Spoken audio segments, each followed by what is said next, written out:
So this is my website that I created over my theme that what was the rise in nationalism after the September 11th attacks. So here's my homepage that I've created with a little introduction and a quote from George W. Bush. And if you go to the top of my website, there's 5 different pages that I've created within the website itself. So here's one: nationalism versus patriotism.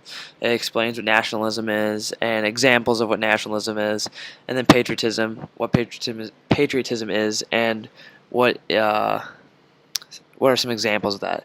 And then I have a video here of what's the difference between patriotism and nationalism. And it has different examples from Poland and the United States of the differences between the two. And here's a little description of the video and what's the difference between nationalism and patriotism.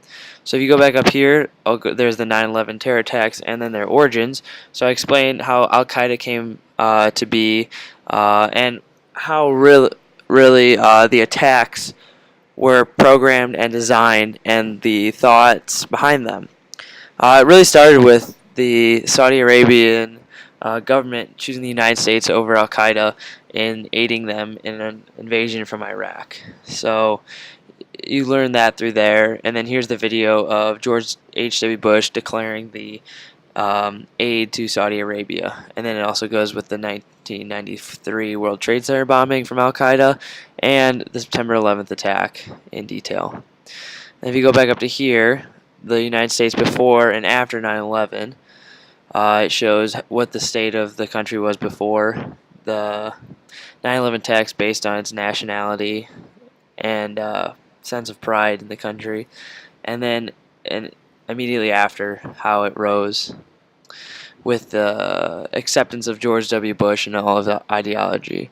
And if you go to more data and references, it shows a graph here or a spreadsheet that explains how Americans thought highly of themselves and that they were proud to be Americans after the 9/11 attack for a little bit there.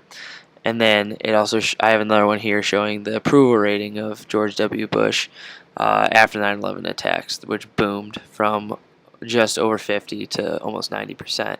And then here's some other articles that are relevant to the topic. Like, so if you click one here, it'll take you to this one, patriotism or nationalism, and saying, is the displaying of the flag in 2001, was that based on patriotism or nationalism? So that was my website. There you go.